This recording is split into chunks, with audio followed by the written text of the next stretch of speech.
What is going on, guys? Welcome back to my channel. If you are new, my name is Alatorre. Join the family, hit that subscribe button.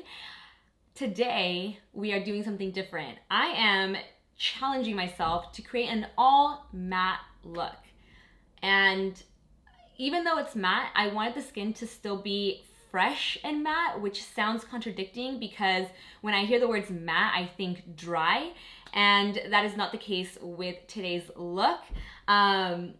I don't know, I really do love glitter and metallics just as much as I love a full-on matte look.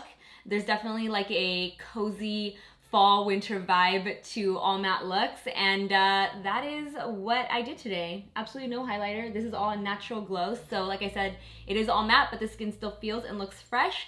And it was all inspired by this new YSL, the Slim Sheer Matte Lipstick. As you guys know, I am a YSL Beauty Ambassador, and they recently launched this lipstick, so I'm partnering with them to share the news with you guys in today's video. You know, I love the original formula, the Slim. It's incredible. I rock it all the time. It's usually a go-to whenever I'm traveling.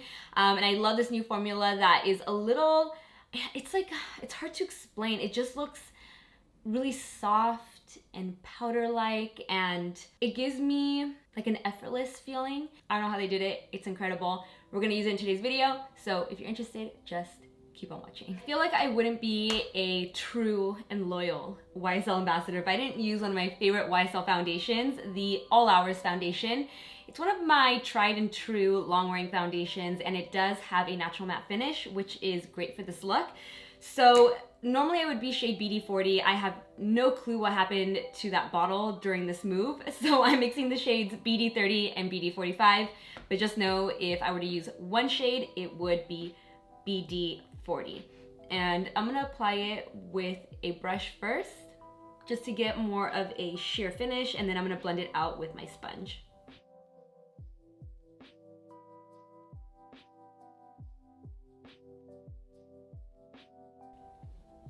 And for concealer, I'm gonna use something that's a little more dewy just to balance things out on the face. I'm gonna be using the Estee Lauder Double Wear Radiant Concealer in shade 2N.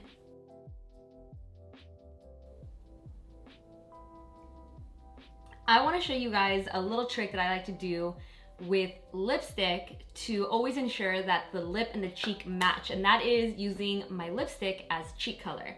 I've really been into cream blushes, and this is a great way to get another use out of your lipstick. So I'm going to be using the YSL Slim Sheer Matte in shade 107, which is going to be my lip color today, and I'm going to use it as blush. And what I love about this formula is that it is a matte formula, but it has like this really soft, like powder-like finish that it looks so beautiful and effortless, and it'll look great on the cheeks. So I'm applying a little onto my hand. The color that I'm gonna be using is shade 107. And I'm gonna take a pretty fluffy, domed, dense kabuki brush.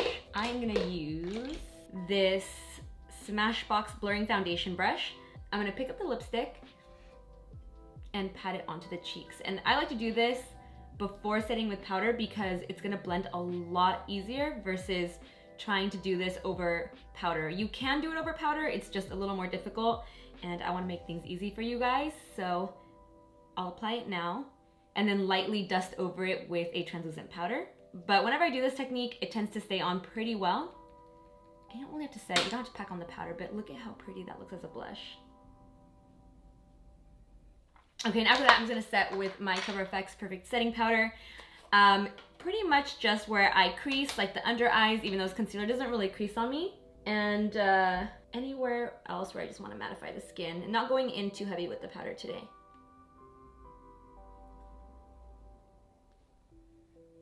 And for the rest of the face, I'm using the Charlotte Tilbury Airbrush Flawless Finish Powder.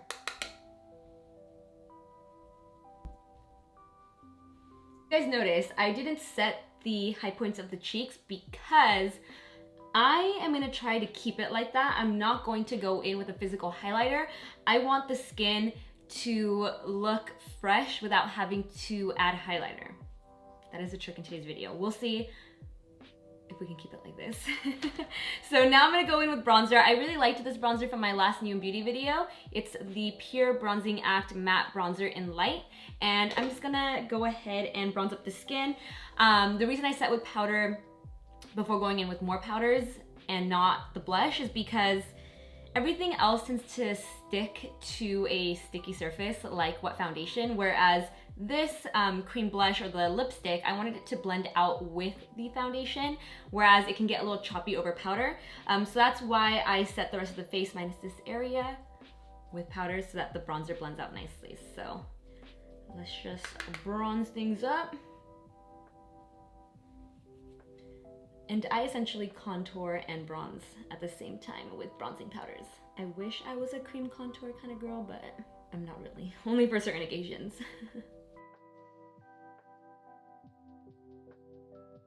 And the eyes today are gonna be super simple, so I don't think I really have to zoom you guys on in today, but I am gonna fill in my brows really quickly off camera.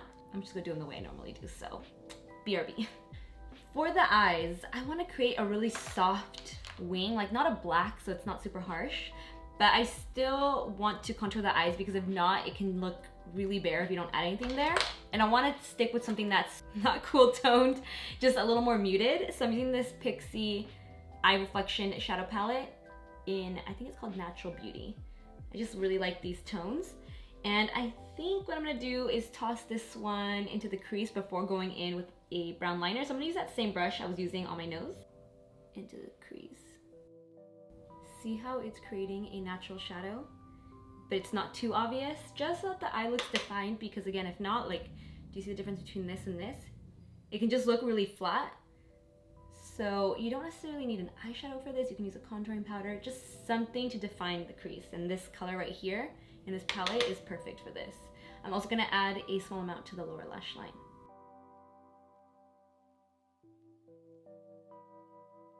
All right, now for the wing. You want a pencil liner because you want it to look really soft and not sharp like a black liquid liner. So I'm gonna be using this Maybelline Tattoo Studio gel pencil liner in the shade 910 Bold Brown, which is perfect. It's kind of like a deep espresso versus like a warm brown. So what I'm gonna do is have a blending brush on deck. Actually gonna clean this guy really quick.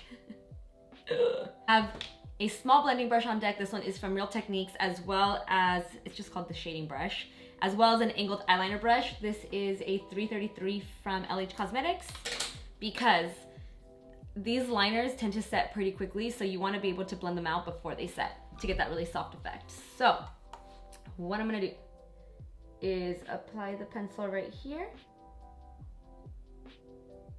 and then take the blending brush and blend it out.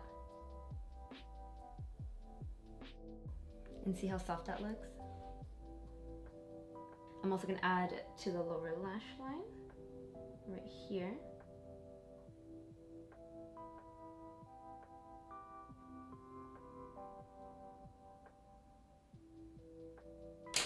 And then again, I'm gonna add a little more on this outer corner, and this time, I'm gonna go in with the angled brush and create a little wing, like a little point, not necessarily like a true winged liner, but just give this smoky lash line a wing.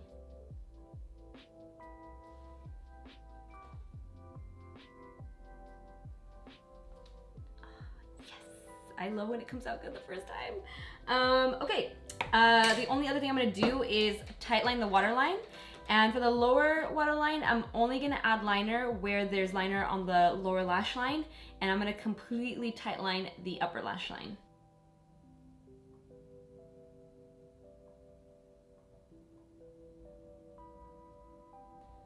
I'm proud of myself because I feel like these came out pretty even today. It's a good makeup day.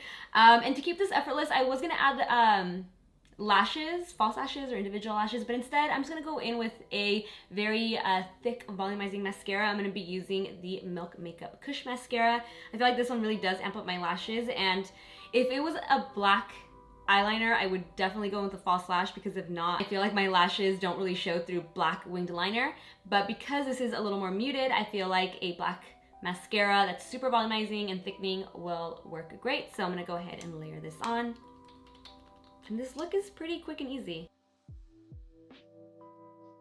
The only thing about me and really nice mascaras is that, or really bold mascaras, is that I can't wear them on my lower lash I was gonna say lower lash line, because they're so long, they're like spider legs, that it will transfer underneath my eyes. So I always go in with a brown black mascara that's waterproof, L'Oreal Voluminous, waterproof being my staple. So I'm gonna add this to the lower lashes, and then we can do the lip to complete this look, and that's it. So like I previously mentioned, I'm gonna be using the new YSL, the Slim Sheer Matte lipstick for the lip color. I already have it on my cheeks, so it's gonna match perfectly. And this lipstick sort of inspired this whole look because it's supposed to be like that, like just bit in your lip, naturally flushed type of look. It is highly pigmented, still as nourishing as the regular Slim, but with a more of a soft powdery sheer finish. So fully pigmented, but with a sheer finish. It's a really cool effect on the lips. It almost looks like a soft, powdery, almost like a porcelain doll type of finish. It's hard to explain, but it's beautiful. And it goes perfectly with this look or this finish that I'm trying to achieve. Before I add it, I just thought of one more thing that I want to do just to naturally enhance the highlight on the tops of the cheeks. Again, I didn't add a powder highlight or cream highlight. I do want to miss the high points of the face, but not the center. So I'm gonna use this COVERFX Rose Quartz Defense Crystal Infused Elixir Mist, and I'm just gonna do this just once on each side, maybe twice. The mist on this is really, really fine. It's really fine. Just to enhance that, and then while I let that sit in, I'm gonna go ahead and apply the lip. But it has that same unique square bullet. Again, this is shade 107, and what I love about the square bullet is that you can use the point to outline your lips, and especially your Cupid's bow. So you just align it like this for the Cupid's bow. Like how easy was that? And then follow along the rest of your natural lip line. I feel like I almost got an even better Cupid's bow than what I do with lip liner. Same thing with the lower lip. You want to align the edge and the point to get really smooth, clean application. The fine point also really lets you get into those inner corners that I usually miss with a regular lipstick. I really gravitated towards this color because I felt like it was really unique. It's almost like a really soft brick red. Almost like a brick cranberry, if that makes any sense. But I thought the color was really unique. And it gave me all the pumpkin spice vibes. And that's it. How simple was this look? Honestly, I think this is like the easiest look I've ever done on my channel, but it has such a bold statement. I absolutely love it for fall. I cannot believe it's all matte, no powder or cream highlighter. That's very shocking for me or for anyone that's into makeup. We all love a good highlight, but I love that it's matte. Oh, actually one more step, I almost forgot. I wanna fluff up my brows with a brow gel. That is important. I'm just gonna quickly brush on this Urban Decay brow finish to fluff up these brows to make it look even more effortless. Now the look is officially complete. I hope this inspires you to go out and get your pumpkin spice latte, live your best pumpkin spice life. I know I'm a pumpkin spice girl. I love everything pumpkin spice. I fall for it every year. And if you aren't into the pumpkin spice, I hope that this just gives you all of the fall vibes, and 'tis the season to be cozy. You guys know the drill. If you enjoyed this video, give it a like, share, subscribe, hit that notification bell, and I will see you in my next video. Bye guys. Mwah.